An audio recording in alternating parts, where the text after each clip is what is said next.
গত ক্লাসে বৃত্তের বেসিক গুলা মোটামুটি ভাবে আলোচনা করছিলাম। আর তোমাদের বলছিলাম পুরো বেসিক অংশটা দেখার জন্য।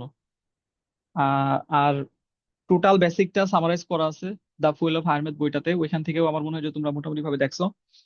তো আমি এটার টাইপ ভিত্তিক যে ইগুলা ছিল, আমার পাওয়ার পয়েন্ট স্লাইড গুলা ছিল, ওইটা থেকে ক্লাস না নিয়ে সরাসরি তোমাদের অনুশীলনীর ধারাবাহিকভাবে মোটামুটি ভাবে যতটা ডিটেল সলভ করে দেওয়া যায়, যেগুলো তোমার এসএসসির জন্য দরকার হবে, টেস্ট পরীক্ষা সামনে আসতেছে, পরীক্ষার জন্য যাতে তোমাদের কাজে লাগে।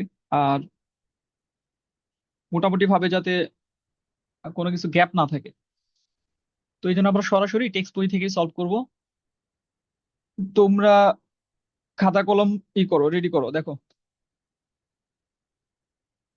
অনুশীলনীর প্রথম যে অঙ্কটা আছে বা প্রথম যে নিয়মটা বলা যেতে পারে, এগুলা সাধারণত এমসিকিউ তে অনেক সময় আসে, প্রশ্ন দেয়, জ্ঞানমূলকে দিলেও দিতে পারে, সম্ভাবনা খুবই কম, খুবই সহজ। তো এখানে বৃত্তের সমীকরণ নির্ণয় করতে বলছে। আমাদের বৃত্ত অধ্যায়ের একটা বড় অংশে আমরা মূলত বৃত্তের সমীকরণ নির্ণয় করব। তো বৃত্তের সমীকরণ নির্ণয় করার ক্ষেত্রে আমাদের কিছু স্ট্যাটিস্টিক্যাল বিষয় আছে, যে বিষয়গুলো হয়তো এই অঙ্কগুলোর ক্ষেত্রে আমাদের লাগবে না। তো এখানে আমাদের দেখো, বৃত্তের কেন্দ্র দেওয়া আছে, ব্যাসার্ধ দেওয়া আছে, সবগুলাতে কেন্দ্র দেওয়া আছে, ব্যাসার্ধ দেওয়া আছে, কেন্দ্র দেওয়া আছে, ব্যাসার্ধ দেওয়া আছে। যে চারটা অঙ্ক এখানে আছে, চারটাতেই। তাহলে যখন তোমার বৃত্তের কেন্দ্র এবং ব্যাসার্ধ দেওয়া থাকবে, তখন তোমার মাথার মধ্যে একটা সমীকরণ চলে আসতে হবে। মানে তোমার চোখের সামনে একটা সমীকরণ ভাসতে হবে। আমরা বৃত্তের কি কি সমীকরণ পড়ছি দেখো, আমি একটু জিনিসটা একটু যদি ডিটেলসে বলি। আমরা প্রথমে বৃত্তের সমীকরণ পড়ছিলাম যে বৃত্তের কেন্দ্র যদি মূল বিন্দুতে থাকে, তাহলে বৃত্তের সমীকরণ হচ্ছে x square plus y square equals to r square. এটা ছিল আমাদের ফার্স্ট ইকুয়েশন। এরপরে বৃত্ত অধ্যায়ের দ্বিতীয় যে সমীকরণটা তুমি পড়ছো, সেটা হচ্ছে বৃত্তের কেন্দ্র মূল বিন্দু থেকে যদি সরে যায়, অন্য কোথাও যায়, অন্য কোথাও থাকে, তাহলে x minus h whole square plus y minus k whole square equals to r square. এরপর এখান থেকে তুমি বের করছো সাধারণ সমীকরণ, x square plus y square plus two g x plus two f y plus c equals to zero. এটার অনেক বৈশিষ্ট্য, কেন্দ্র, ব্যাসার্ধ নির্ণয় করা, ইত্যাদি ইত্যাদি, এগুলো পড়ছো। তারপর আরেকটা সমীকরণ দেখছো, যে যখন ব্যাসের দুইটা প্রান্তবিন্দু দেওয়া থাকে, তখন আমরা একটা আলাদা সমীকরণ পাই, x minus x one whole square plus y minus y one, sorry, এটা ইসে চলে গেছে, x minus x one into x minus x two plus y minus y one into y minus y two equals to zero. তাহলে এই চারটা সমীকরণই কিন্তু তুমি 4.1 যে অধ্যায়টা, এই অধ্যায়ের বেসিক অংশের মধ্যে জানো। তো যখন তুমি একটা প্রশ্ন পড়বা এবং সেই প্রশ্নে তোমাকে বলবে যে বৃত্তের সমীকরণ নির্ণয় করো, এই কথাটা থাকবে, তখন তোমার চোখের সামনে এই চারটা সমীকরণে যে কোনো একটা ভাসতে হবে, যে আমাকে এই সমীকরণ নিয়ে কাজ করতে হবে। তাহলে ফার্স্ট আমরা ওই জিনিসটা একটু মাথায় নেই, যে কখন কোন সমীকরণ নিয়ে আমরা কাজ করব। এক্ষেত্রে সিম্পল তিনটা স্ট্র্যাটেজি আমরা সাধারণত ফলো করি, বা তিনটা টেকনিক বলতে পারো, তিনটা লাইন তোমাকে মনে রাখতে হবে। জিনিসটা একটু লিখে নাও, কারণ আজকে আমরা আহ চেষ্টা করবো একটা বড় অংশ শেষ করার জন্য এই অধ্যায়ের। তো এক নাম্বার যেটা, যখন তোমাকে সমীকরণ নির্ণয় করতে বলবে, এটা যদিও ছিল অঙ্ক, বাট আমরা পুরো বিষয়টা মাথায় নিয়ে নিই, যে যখনই আমাকে সমীকরণ নির্ণয় করতে বলবে আমি চিন্তাটা কিভাবে করব। এক নাম্বার, যদি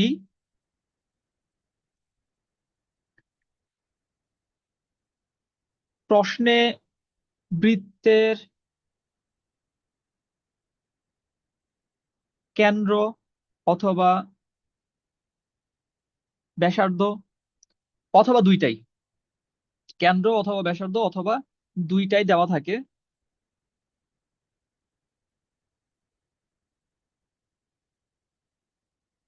তাহলে আমরা সমীকরণ ব্যবহার করব x minus h whole square plus y minus k whole square equals to r square. সাধারণ সমীকরণ দিয়েও করা যায়, বাট আমরা একটা জেনারেল ফরম্যাটে যদি রাখি, তাহলে যে কোনো অঙ্ক যখন আমরা সলভ করতে যাব, আমরা স্টার্ট করব, আমাদের জন্য সুবিধা হবে। দ্বিতীয় কি, যে যদি কেন্দ্র ব্যাসার্ধ দেওয়া না থাকে, কেন্দ্রও নাই, ব্যাসার্ধও নাই,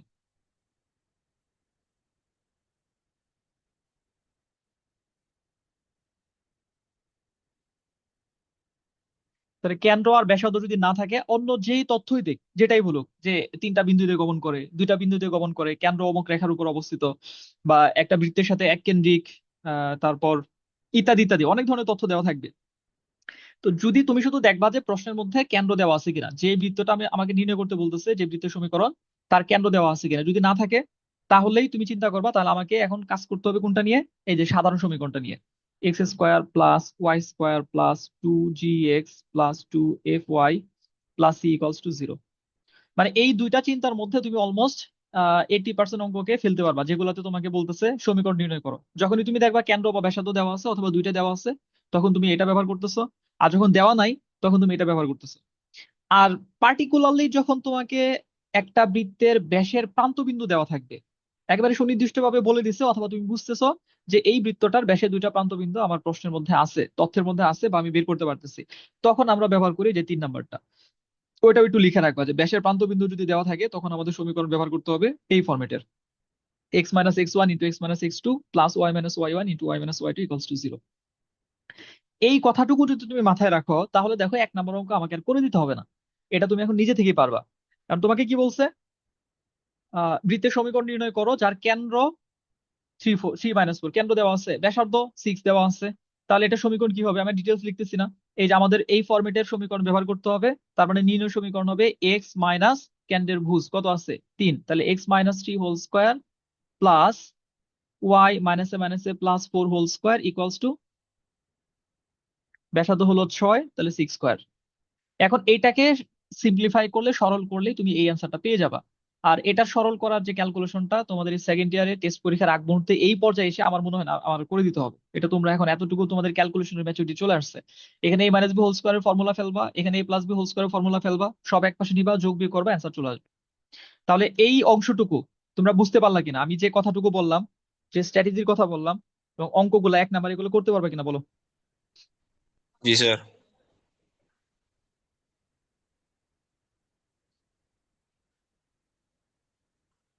আচ্ছা, তাহলে আমি পরের অঙ্কে যাবো, সামনের দিকে যাবো।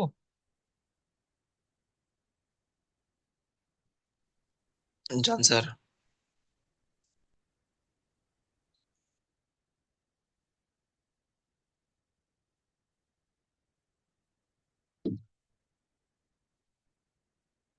আচ্ছা, 2 নাম্বার আসো। আহ এটা জ্ঞানমূলকে আসে এবং এর আগে অনেকবার আসছে। এখানে আমাদের সমীকরণের কথা বলে নাই, এখানে আমাদের একটা সমীকরণ দেওয়া আছে, সেই সমীকরণ থেকে কেন্দ্র আর ব্যাসার্ধ নির্ণয় করতে হবে। তাহলে আমাদের এটা টাইপ 2 ধরতে পারো, মানে দ্বিতীয় নিয়মের অঙ্ক যেটা, যে বৃত্তের কেন্দ্র আর ব্যাসার্ধ নির্ণয়। তাহলে যখন আমাদেরকে একটা বৃত্তের কেন্দ্র আর ব্যাসার্ধ নির্ণয় করবে, এই যে এখানে যে 5টা বা 4টা অঙ্ক আছে, এই অঙ্কগুলোর ক্ষেত্রে আমরা কি করব একটু লিখে দেই, আহ যাতে একটা অঙ্ক দেখা দিলে বাকিগুলো তোমরা করতে পারো। আমাদের এখানে 1 নাম্বার ধাপ যেটা, যে প্রশ্নটা দেওয়া থাকবে, তাহলে প্রদত্ত সমীকরণকে, এগুলা একটু লিখে রাখো, তাহলে যখন তুমি রিভিশন করবা তখন তোমার জাস্ট এই ইগুলা দেখবা, প্রসেস গুলা দেখবা, যে এই অঙ্কগুলো আমি কিভাবে করব, একটা অঙ্ক করবা, বাকিগুলা না করলে হবে, শুধু দেখলেই হবে। তাহলে প্রদত্ত সমীকরণকে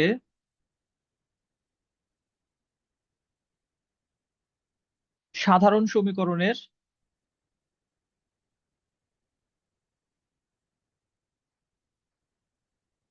তোমরা একটু নোট যদি করো তাহলে ওইভাবে করবা, যে 2 নাম্বারের জন্য প্রদত্ত সমীকরণকে সাধারণ সমীকরণের অনুরূপ আকারে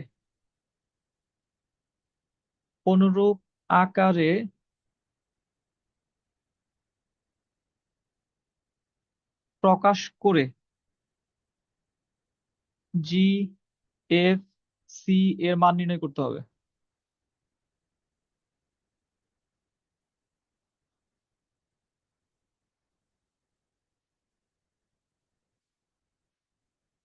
এরপর ধাপ 2, তুমি যখন জিএফসি এর মান পেয়ে গেছো, কেন্দ্র -g - f, ব্যাসার্ধ equals to √g² plus f² - c, এই ফর্মুলার মধ্যে মানগুলো বসাই দিতে হবে, শেষ। তো এই দুইটা ধাপে তোমাকে অঙ্কগুলো করতে হবে। তাহলে আমি এইখান থেকে 4 নম্বর অঙ্কটা করি।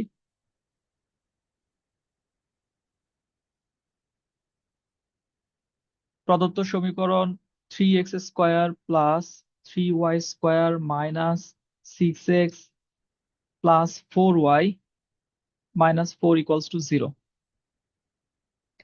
দেখো, তাহলে এই সমীকরণটা দিয়ে আমাদের বলছে যে এই সমীকরণ থেকে বৃত্তটার কেন্দ্র বের করো, ব্যাসার্ধ বের করো, খুব সিম্পল টাস্ক। তাহলে তোমার মাথায় কিন্তু এই যে প্রসেসটা, এইটা তোমার মাথায় থাকতে হবে, যে এই ধরনের সমীকরণে কেন্দ্র ব্যাসার্ধ নির্ণয় করতে বলে আমাকে কি করতে হবে। যদি কি করতে হবে এটা তুমি জানো, তাহলে ক্যালকুলেশনের এখন যে ক্যালকুলেশন গুলো করতে হবে এগুলা তোমরা নর্মালি পারবা। তাহলে তোমার প্রথম কাজ হচ্ছে এটাকে সাধারণ সমীকরণের অনুরূপ বানানো। তাহলে তোমার সাধারণ সমীকরণটা মাথায় থাকতে হবে। সাধারণ সমীকরণটা কোনটা? X square plus y square plus 2gx plus 2fy plus c equals to 0। তাহলে সাধারণ সমীকরণের 1 নম্বর বৈশিষ্ট্য কি? এক্স স্কোয়ার এবং ওয়াই স্কোয়ারের সহগ সমান, এবং সাধারণ সমীকরণের ক্ষেত্রে সেটা হচ্ছে 1। তো যদি 2 3 4 5 এটসেট্রা এটসেট্রা থাকতে পারে, বাট সেটা আমাদের কি হবে না, সেটা সাধারণ সমীকরণ হবে না। তাহলে এখানে আমাদের সহগ আছে 3। তাহলে আমাদের প্রথম কাজ হচ্ছে এই পুরো সমীকরণকে 3 দ্বারা ভাগ করে দেওয়া, যাতে এক্স স্কোয়ার এবং ওয়াই স্কোয়ার সহগ 1 হয়ে যায়। তাহলে আমরা 3 দ্বারা ভাগ করে দিলে x square plus y square minus 2x plus 4/3 into y minus 4/3 equals to 0।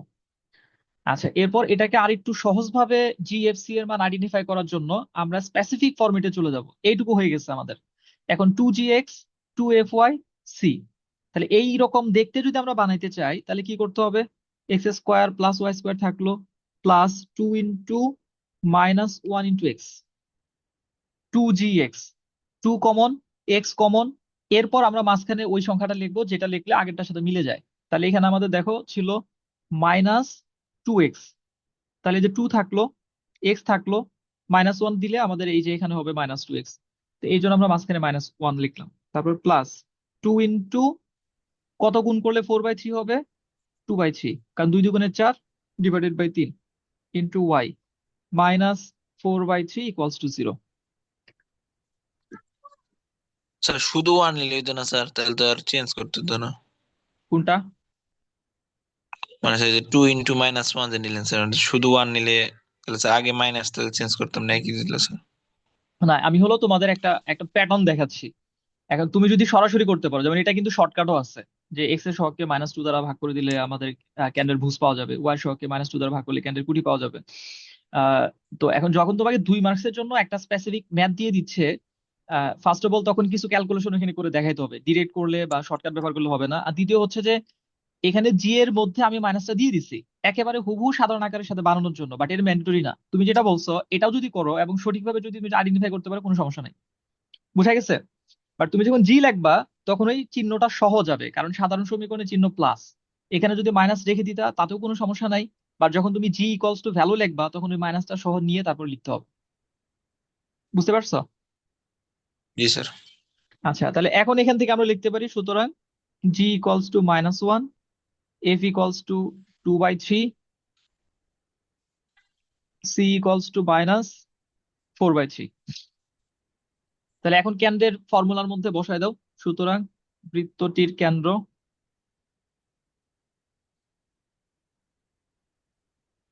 -g, তাহলে 1,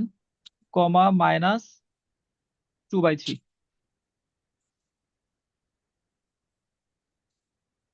ঠিক আছে? ব্যাসার্ধ,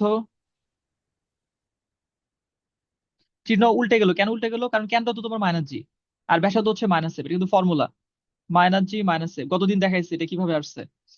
তাহলে এই যে জি এর মান হচ্ছে -1, সামনে একটা মাইনাস ফর্মুলা থেকে আছে, এই জন্য হয়ে গেছে +1। এফ এর মান হচ্ছে 2/3, সামনে একটা মাইনাস ফর্মুলা থেকে আছে, এই জন্য হয়ে গেছে -2/3। তাহলে ব্যাসার্ধ কি হবে? √, g² plus f² minus C. মানগুলা বসায় দাও। জি এর মান হচ্ছে -1 তার বর্গ, প্লাস এফ এর মান হচ্ছে 2/3 তার বর্গ, মাইনাস -4/3। তাহলে এখান থেকে আমরা যদি ক্যালকুলেশন করি, ইকুয়ালস টু √, এখানে আসবে 1 প্লাস 4/9 মাইনাসে মাইনাসে প্লাস 4/3 ইকুয়ালস টু √, 9 কমন নিলে 9 প্লাস 4 প্লাস 12। তাহলে আমাদের হচ্ছে 25/9, 5/3। সুতরাং নির্ণয় কেন্দ্রের স্থানাঙ্ক 1, -2/3, ব্যাসার্ধ 5/3।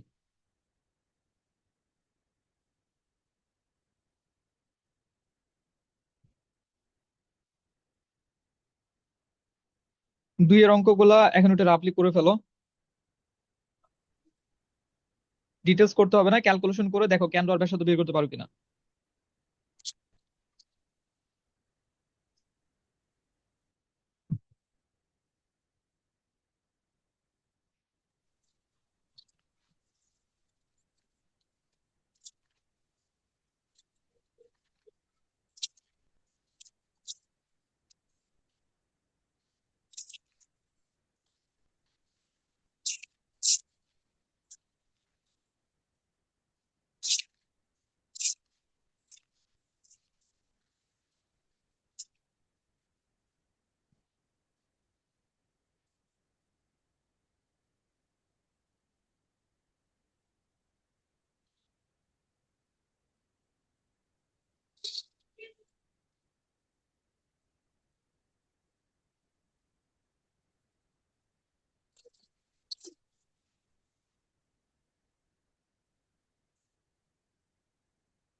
করা হলে বলো, এরপর আমি পরের অঙ্কে চলে যাবো।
আচ্ছা, তাহলে তোমরা আহ এই টাইপের অঙ্কগুলো পারবা, মানে যদি কেন্দ্র আর ব্যাসার্ধ বের করতে বলে। এটার আরেকটা কেস আছে, এটা হলো আমাদের এখানে যে সমীকরণগুলো আছে এগুলো কার্তেশীয় সমীকরণ।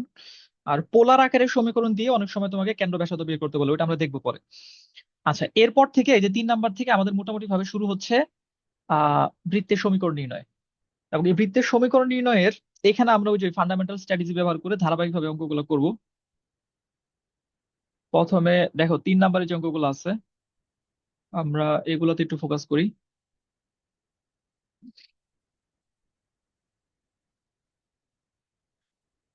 আচ্ছা, এখানে তোমাকে বলছে যে একটা বৃত্ত -6, 5, -3, -4, 2, 1 বিন্দুগামী, 3টা বিন্দু দিয়ে যায়, আর কিচ্ছু বলে নাই। তারপর বলছে বৃত্তের সমীকরণ নির্ণয় করো। আর সমীকরণ নির্ণয় করার পর ওই যে আমরা যে কাজগুলো করলাম, কেন্দ্রের স্থানাঙ্ক বের করা, ব্যাসার্ধ বের করা, তারপরে মূল বিন্দু বৃত্তের ভেতরে নাকি বাইরে, মূলবিন্দু বসায় ওইটার সিদ্ধ হয় কিনা না হয়, বা নেগেটিভ পজিটিভ কি ধরনের মান আসে, এগুলা কিছু কাজ আমাদের অতিরিক্ত করতে হবে। বাট মেইন কাজ কি? বৃত্তের সমীকরণ নির্ণয়। এই বৃত্তের সমীকরণ নির্ণয় করলে বাকিগুলো আমরা করতে পারবো। তাহলে এখন তুমি ফোকাস করো যে তোমার এখানে তথ্য কি দেওয়া আছে। তোমাকে বলছে একটা বৃত্ত -6, 5 বিন্দু দিয়ে যায়, -3, -4 বিন্দু দিয়ে যায়, 2, 1 বিন্দু দিয়ে যায়, 3টা বিন্দু দিয়ে যায়, কোথাও বৃত্তের কেন্দ্র দেয়া নাই, ব্যাসার্ধ দেয়া নাই। তাহলে ওই যে আমরা একটা ফান্ডামেন্টাল স্ট্র্যাটেজি মাথায় নিয়েছিলাম যে কোন সমীকরণ দিয়ে আমরা ক্যালকুলেশন শুরু করব, সেই স্ট্র্যাটেজি অনুযায়ী এখন বলো 3-এর 1 নাম্বার তুমি যে শুরু করবা, যে মনে করি বৃত্তের সমীকরণ এটা, কোনটা ধরবা? বৃত্তের সাধারণ সমীকরণ। হ্যাঁ, বৃত্তের সাধারণ সমীকরণ, গুড। মনে করি বৃত্তের সমীকরণ বা নির্ণয় বৃত্তের সমীকরণ x² plus y² plus 2gx plus 2fy plus c equals to 0, এটাকে তো 1 নং সমীকরণ। এটাই কিন্তু আমাদের অ্যান্সার। এই যে যেটা লিখলাম এটাই আমাদের অ্যান্সার। কিন্তু এখানে আমাদের অঙ্কটা শেষ হবে না। কেন শেষ হবে না? এখানে কিছু আননোন আছে। তাহলে এখন তুমি যখন এই যে সমীকরণ ধরবা, তারপর তোমাকে ডিফাইন করতে হবে বা আইডেন্টিফাই করতে হবে যে এখান থেকে আমাকে কি কি বের করতে হবে। এখন কি কি বের করলে অঙ্কটা শেষ হবে? আমার এখানে আননোন হচ্ছে জি, তাহলে জি এর মানটা বের করতে হবে। এফ এর মানটা বের করতে হবে। সি এর মানটা বের করতে হবে। তার মানে এই 3টা জিনিস যদি আমি বের করে ফেলতে পারি, ওই 3টা মান একসঙ্গে বসাই দিলে আমার অ্যান্সার হবে। আর এই জি এফ সি এর মান বের করার জন্য যে তথ্য আছে এগুলো এখন আমরা ব্যবহার করব। প্রথম তথ্য হচ্ছে -6, 5 বিন্দুগামী। দ্বিতীয় তথ্য ওই একই ধরনের, -3, -4 বিন্দুগামী। তৃতীয় তথ্য হচ্ছে 2, 1 বিন্দুগামী, 3টা বিন্দু দিয়ে যায়। তাহলে এখন গাণিতিক ভাবে যে কনসেপ্টটা তোমার মাথায় থাকতে হবে, যে একটা বিন্দু দিয়ে যখন একটা সমীকরণ মানে একটা রেখা গমন করে, বক্ররেখা অথবা সরল রেখা, তখন কি হয়? এটা আমার মনে হয় তোমরা সবাই জানো, যে একটা বিন্দু দিয়ে যখন একটা রেখা যায় তখন সেই বিন্দু সেই রেখাকে কি করে বলো? সিদ্ধ করে। সিদ্ধ করে, গুড। আর সিদ্ধ করার গাণিতিক ভাবে আমাকে যেটা অ্যালাউ করে সেটা হচ্ছে আমরা এক্স এর পরিবর্তে বিন্দুর এক্স এর মান, ওয়াই এর পরিবর্তে বিন্দুর ওয়াই এর মানটা এখানে বসাই দিতে পারবো। আচ্ছা, তাহলে 1 নং বৃত্ত -6,5, -3, -4, 2,1 বিন্দুগামী।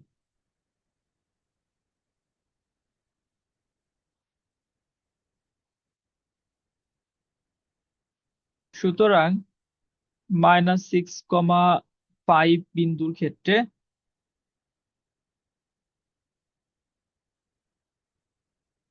এক্স এর পরিবর্তে -6 তার হোল স্কোয়ার প্লাস ওয়াই এর পরিবর্তে 5 তার হোল স্কোয়ার প্লাস 2 ইন্টু জি এর মতো তো জি থাকবে, এক্স এর জায়গায় বসবে -6 প্লাস 2 ইন্টু এফ, ওয়াই এর জায়গায় বসবে 5 প্লাস সি ইকুয়ালস টু 0। এখান থেকে আমরা রাফলি একটু ক্যালকুলেশন করে নিব। 36 প্লাস 25 মাইনাস 6 দুগুণে 12, তাহলে 12g প্লাস 5 দুগুণে 10, 10f plus c equals to 0। এটাকে 2 নং না দিয়ে আরেকটা লাইন আমরা লিখি। 36 এর সাথে 25 যোগ করলে আমাদের কত হয়? 61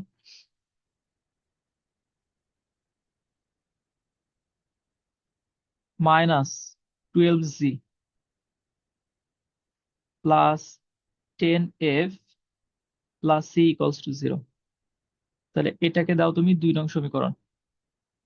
এরপর পরে যে বিন্দুটা আছে -3 -4, তাহলে -3 -4 বিন্দুর ক্ষেত্রে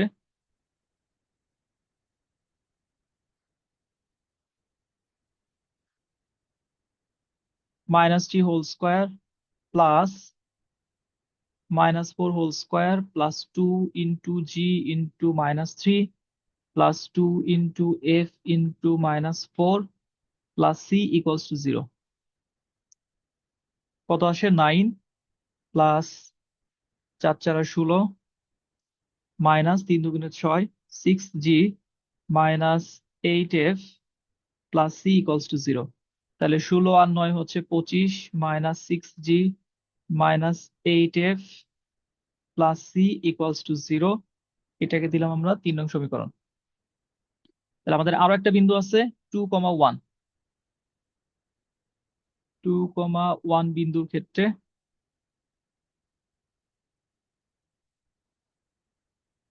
two square plus 1 square plus 2 into g into 2 plus 2 into f into 1 plus c equals to 0। তাহলে 2 দুগুণে 4 যোগ 1 যোগ 4, 4g plus 2f plus c equals to 0। এখান থেকে আসবে আমাদের 5 plus 4g plus 2f plus c equals to 0। এটা দিলাম আমরা 4 নং সমীকরণ। আচ্ছা, এখন এই যে 3টা সমীকরণ আমরা পেলাম, এই সমীকরণগুলা নিয়ে এখন আমাদের চিন্তা করতে হবে যে কিভাবে আমি জি এফ সি এর মান বের করতে পারি। তার মানে এখানে আমাদের আলটিমেটলি সমাধান করার মাধ্যমে বা সমাধানের মাধ্যমে মানগুলা বের করার চিন্তা করতে হবে যে কিভাবে করা যায়। আচ্ছা, এখন তুমি দেখো প্রত্যেকটা সমীকরণে 3টা করে আননোন আছে। এখানে জি আছে, এফ আছে, সি আছে, এটাতেও জি আছে, এফ আছে, সি আছে, এটাতেও জি আছে, এফ আছে, সি আছে। এর মধ্যে মানে এফ এর সহগ বা জি এর সহগ আলাদা আলাদা থাকলেও প্রত্যেকটাতে সি সিঙ্গেল, এখানেও সি, এখানেও সি, এখানেও সি। তাহলে আমরা যে কাজটা করব, প্রথমে আমরা 2 নং থেকে 3 নং বাদ দিয়ে দিব। বাদ দিয়ে দিলে আমরা একটা সমীকরণ পাবো, সেই সমীকরণে সি থাকবে না, এই যে সি থেকে সি চলে যাবে। তারপর আমরা আবার 3 নং থেকে 4 নং বাদ দিয়ে দিব। বাদ দিয়ে দিলে আমরা আরেকটা সমীকরণ পাবো, সেই সমীকরণে কোনো সি থাকবে না, সি থেকে সি চলে যাবে। তাহলে কি থাকবে? এই দুটা সমীকরণে জি আর এফ থাকবে, তখন 2 চলক বিশিষ্ট সমীকরণ হয়ে গেল। এরপর ওই 2টা সমীকরণকে ক্লাস 8 9-এ আমরা যে সমাধানের মেথড গুলো শিখছি, বজ্রগুণন পদ্ধতি, অপনয়ন পদ্ধতি, প্রতিস্থাপন পদ্ধতি, এই পদ্ধতিতে যে কোনো একটা ফলো করে সমাধান করলেই জি আর এফ পাওয়া যাবে। সেটা আবার এই 3টা যে কোনো একটাতে বসালে সি পাওয়া যাবে। আবার বলতেছি, প্রসেসটা দেখো।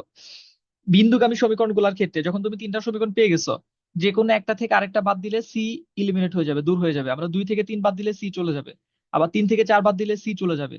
তাহলে 2 থেকে 3 বাদ দিলে আমরা একটা সমীকরণ পাবো, 3 থেকে 4 বাদ দিলে আমরা একটা সমীকরণ পাবো। সেই দুইটা সমীকরণ সমাধান করলেই আমরা জি আর এফ এর মান পেয়ে যাব। আর তো দরকার সি। এই 2, 3, 4 যে কোনো একটাতে জি এর মান আর এফ এর মান বসালে সি পাওয়া যাবে। তাহলে চলো আমরা কাজটা করি।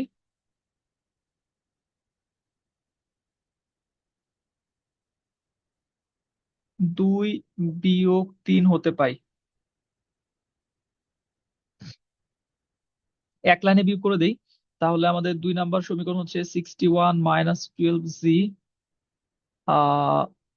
+10 এফ প্লাস সি মাইনাস 25 মাইনাসে মাইনাসে +6 জি মাইনাসে মাইনাসে +8 f minus c equals to 0।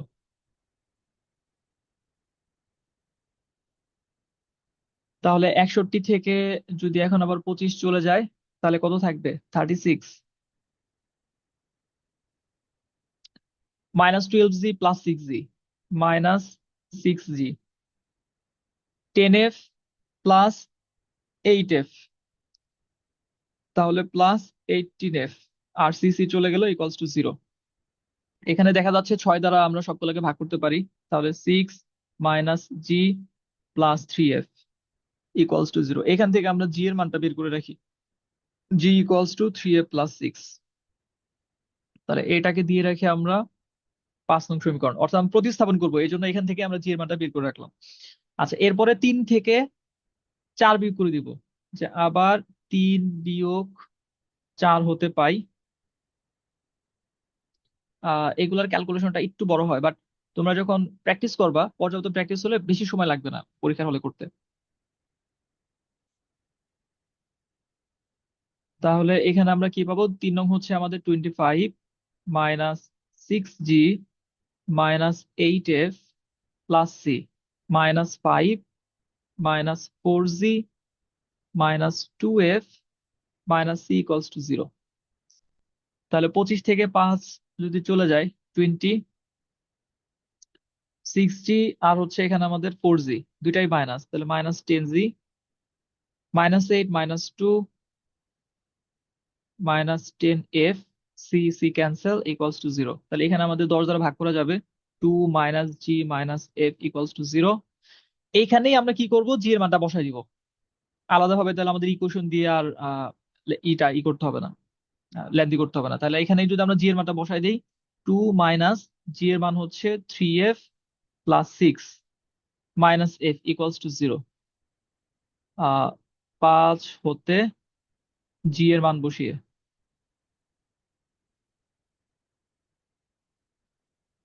Side নোটে জরুরি না, তারপর লিখে রাখবা, না হলে একটা সময় হয়তো দেখা যাবে তুমি কনফিউশনে পড়বা।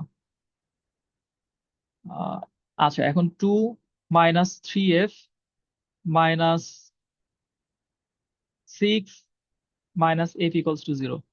তাহলে আমাদের আসতেছে হচ্ছে -4 F -4 equals to 0, -4 F equals two 4। সুতরাং এফ ইকুয়ালস টু -1। তাহলে আমরা এফ এর মান পেয়ে গেলাম। এখন বাকি কাজটুকু তোমরা করবা। এই এফ এর মানটা এই যে 5 নং বসাও, বসালে জি এর মান পাওয়া যাবে। এফ এবং জি এর মান 2, 3, 4 যেটা তোমাদের ইচ্ছা ওইটাতে বসাও, বসালে সি এর মান পাওয়া যাবে।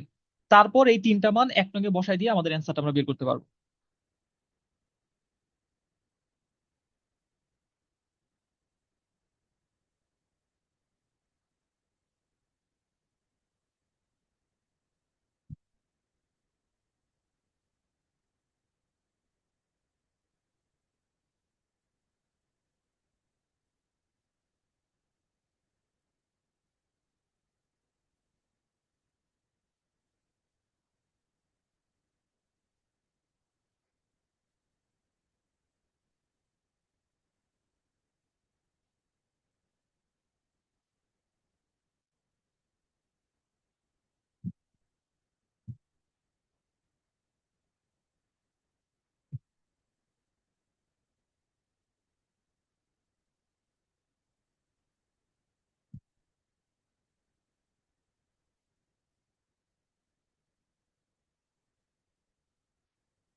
আচ্ছা, তোমরা এটা শেষ করো, এর মধ্যে আমার মনে হয় এই সেশনটা শেষ হয়ে যাবে।